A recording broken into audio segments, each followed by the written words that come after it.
Okay, George, you need to kill Edward this week. I'm already in the second trimester, and that kid needs to be dead before I have our baby. That way his inheritance goes to his dad. Then we just need to kill him, and I'll get both of their shares and we'll be rich. I know, I get it. I honestly thought I had him that first time, but he's been really slippery. Don't worry though. I plan to do it tomorrow. When he leaves school, I'll get him then. As quietly as I could, I snuck back out of the house and rode my bike down to the police station. With the video that I took, the police officers finally took me seriously, and they agreed to set up a sting operation to catch George in the act. Hi there, my name is Edward, and I wish I had a happy tale to tell you, but unfortunately, that's just not how things worked out. Let me start off by saying that things weren't always chaotic. I grew up in a very loving and caring home. My mom and dad met in high school and were madly in love with each other. I honestly had never thought anything would ever change until my parents sat me down. I will never forget how worried and sad they looked. I instantly felt worried, and they hadn't even said a single word. As it turned out, my mom had been diagnosed with cancer and had only a few months to live. I was devastated. I was only 8 years old at the time, and the idea of losing my mother at such a young age was more than I could comprehend. Those next months were terrifying for me, and they passed by very quickly. And then one day, my mother was gone. Both my father and I fell into a depression and needed to see a therapist to help us mourn our loss. It took several years, but we eventually managed to move past it. We never forgot her, of course, but we were finally able to begin living life again. The one saving grace was that my mother was a genius when it came to money, and she had set up not just one but 2 life insurance policies that left my father and I set for life financially. We would trade all of it, of course, if it meant that she could come back the dead, but that could never happen.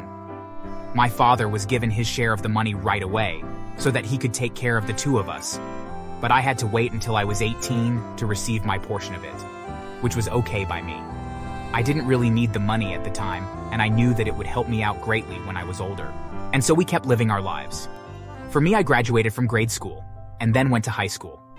I did my best to get good grades, as I knew that no matter what I wanted to do, that I would have the funds to afford whatever school that I wanted to go to on account of my inheritance.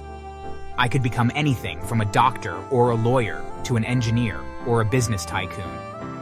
The future held so much promise since I knew that my inheritance would allow me to get a great education and not have to go into debt as a result. On top of that, there was so much money in that account that I would even be able to buy a house for myself and still have money left over. But then everything changed. My father came home from work one day and brought a strange woman with him. As it turned out, he had started dating her, and he was eager for me to meet her. Hey Edward, listen, I know this is awkward, but I wanted you to meet Susan. She and I have been dating, and I wanted for you to meet her since she'll be moving in with us. I was so incredibly confused. There was no indication that he was even looking to date people, and now he was having her move in.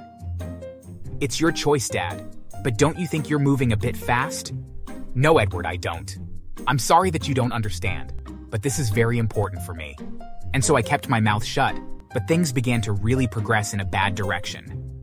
Not long after Susan moved in, the 2 of them began talking about getting engaged. And before I could talk some sense into my dad, they made it official, and suddenly Susan was wearing a very large engagement ring. I honestly didn't know how she was able to convince my father to keep moving so fast, but within a month, the 2 of them eloped to Vegas and came back married. It was at that point that I began counting down the days until I turned 18 and would get my inheritance so that I could leave. I didn't know how or why Susan had such a strong hold on my father, but it was beginning to have a very negative impact on him. We began fighting all the time and over the silliest things as well. Deep down, I knew that it was probably because Susan didn't like me very much and that she wanted me out of the picture. It was confirmed when the 2 of them announced that Susan was pregnant. After that, Susan began to actively try to get my father to force me out of the house. And I even overheard her talking to my father, trying to make him understand that it was in their best interests. But don't you see, honey? It's what's best for our baby. Your son is old enough to live on his own, and let's be honest, he's becoming something of a problem. The 2 of you are constantly fighting. That isn't a good environment to bring a baby into. I know that we have been, but we've also been through a lot. Maybe I just need to talk to him. There must be a way we can smooth things over. I could tell by the look on Susan's face that she didn't agree, but she didn't say anything. Instead, she just smiled and nodded along with my father.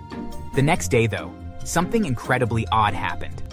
I was riding home from school on my bicycle when a man in a white van nearly ran me over.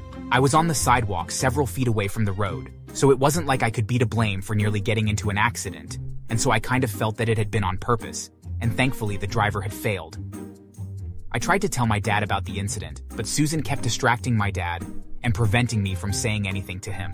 Over the course of the next week, though, I saw that van several more times, but luckily he didn't try to hit me again, but he did keep following me. I did try to file a police report, but since I had no evidence that he was following me, or that he had tried to run me over, they just ignored me and assumed that I was just some punk kid telling tall tales. But then, one day I came home from school early, and as I pulled up to my house, I saw the white van in my driveway. Panicking, I snuck into the house and saw the man that had tried to run me over, standing in the kitchen with Susan, and the two of them were kissing and talking about their plans. Thinking quickly, I pulled out my phone and started recording them. Okay, George, you need to kill Edward this week. I'm already in the second trimester, and that kid needs to be dead before I have our baby. That way his inheritance goes to his dad. Then we just need to kill him, and I'll get both of their shares and we'll be rich. I know, I get it. I honestly thought I had him that first time, but he's been really slippery. Don't worry though. I plan to do it tomorrow. When he leaves school, I'll get him then.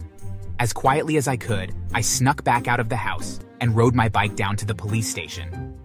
With the video that I took, the police officers finally took me seriously, and they agreed to set up a sting operation to catch George in the act. The next day, I was very nervous.